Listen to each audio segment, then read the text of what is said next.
love our country. It is important. I know Agyapong did it. Wala tualasa, nifa, Operation Feed Yourself, and it went to a point. That is the kind so that we can move our nation. Because where we are, if we don't change, collectively, Ghana will never work. But besides that, you need a leader to steer that. A leader who is not afraid. And I'm not afraid. I'll tell you the gospel truth. People don't get punished in Ghana. They don't punish the wrongdoers. We need to punish them. If you steal, you have to go to jail. If you come home, you come to work late, you are fired. Discipline is key to our success. And that is what I stand for. That's correct. So I'm asking all of you to support me so that we make a difference in our country. We cannot continue to live like this and expect a miracle. God said He has created us in His own image. When you wake up in the morning, look into the mirror and ask yourself, God, is that your image that I'm seeing? When you catch it we image you change it for me and move. It is important. Our bishop say he put up this thing nice. Here, he doesn't tell anybody not to go to work. You all go to work.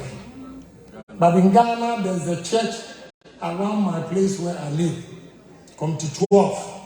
Monday to Sunday, I see women going from one ward to the other. So I slow down and ask myself, so who is going to feed these ladies? Serious. The parable of the talent. The parable of the talent said when the rich man was traveling, he gave talent to 3 of his servants. And when he came back, he asked them, the first one, yes, what I gave you, what did you do? Said, because I was afraid of you, I hid it. Said, give it to me. He asked the second one, and the second one said, I went, I made some small profit. So, okay, hold on. He asked the third one, and the third one said, I have doubled the money you gave me. And the scripture says, he shared the lazy one's money to the two proportionately, not equally. And the significance of that parable simply means God help those who help themselves.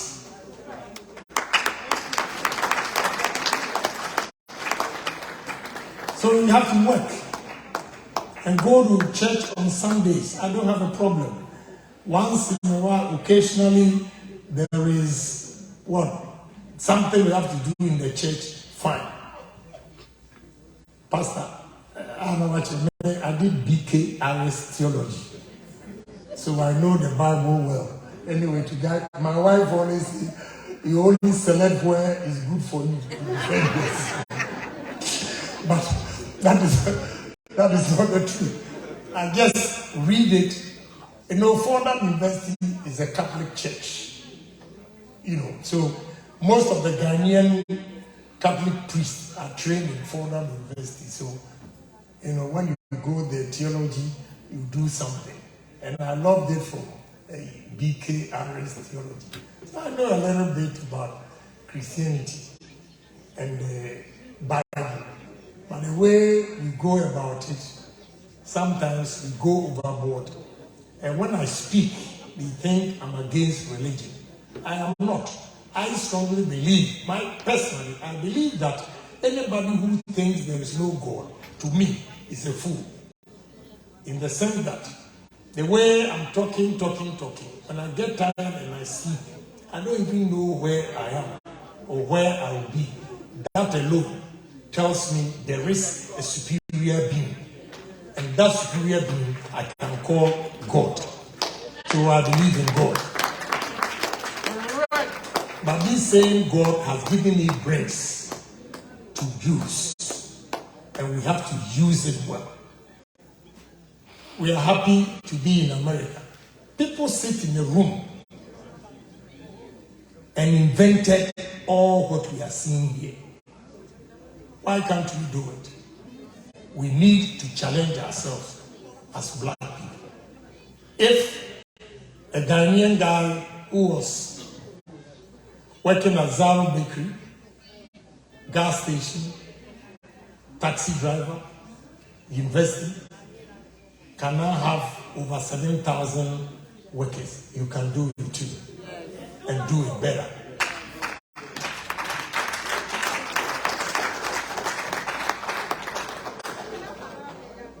So I'm pleading with you to give me full support, that I'm one of you. I was born into a valley, and I'm crawling up. I'm not there yet. And I know with you, I'll get there.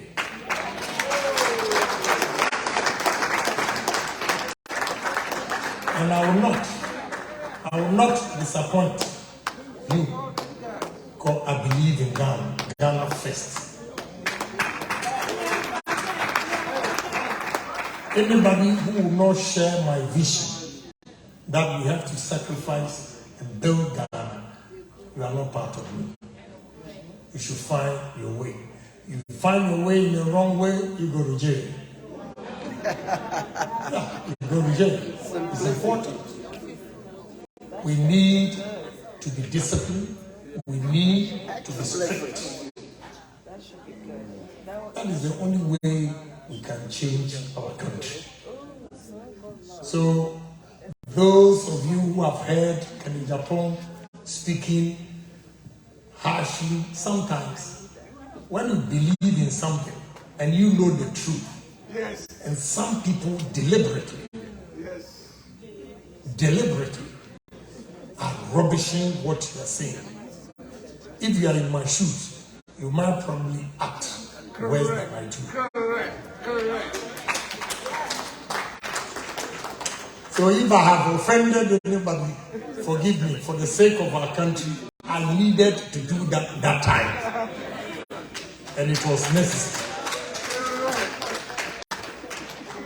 But today, he said, you should tone down, okay? Which I have. You have to look presidential, which I have. But the truth, I will always speak the truth. Probably I will not insult you, but I'll be like a Agyapong man or woman. The Chelsea,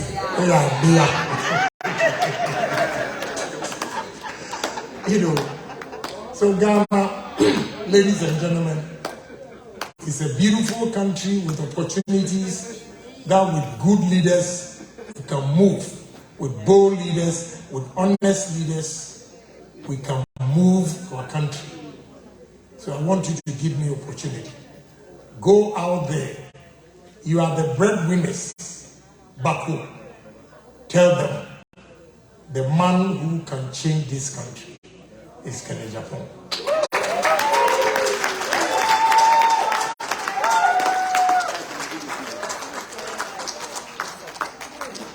I have a vision. And my vision is at least 50% of the industries should go to the north because of the nature of the land. We need that. 3 days ago, I had an encounter with young exporters, and the way they were lamenting, we need to change our style of farming.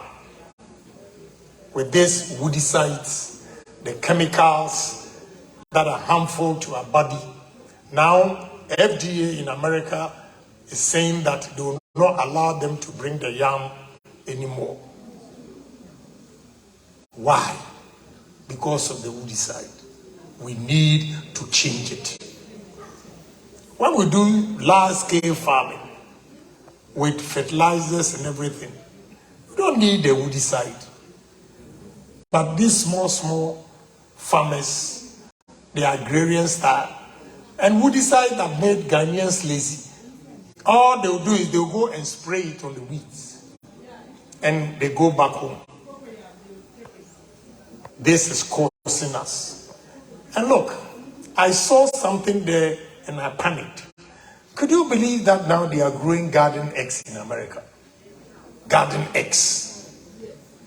Garden eggs. I saw it myself at the African shops. Garden eggs. That is dangerous. If China is also growing cocoa, that is dangerous. We have to think about this. And when I go back, I'm going to speak strongly against our style of farming. It's important. Even granules. I saw granules from here. I saw it myself. And I panicked. Ish. So all these mechanized farming that we are talking about, a time will come, we take advantage of the AGWA, African Growth Opportunity Act. But you bring the things here and the chemical content harmful to the human body. They will prevent us. What are we going to do? It is important. You need a leader who goes down to the ordinary people and share their problems with them to know what is the problem. They talk about custom, the way custom officers treat them. When they bring their foodstuffs here, because of AGWA, it's free. You see, you might underestimate them, but the analysis they made to me, the argument is that they paid all these duties and shipped the things here. Their money that is being transferred, it goes straight to Bank of Ghana, and they convert it into cedis.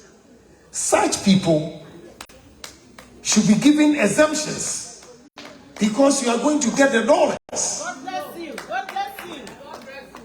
You see, you are taking duties from them. They bring it to American market, it's free.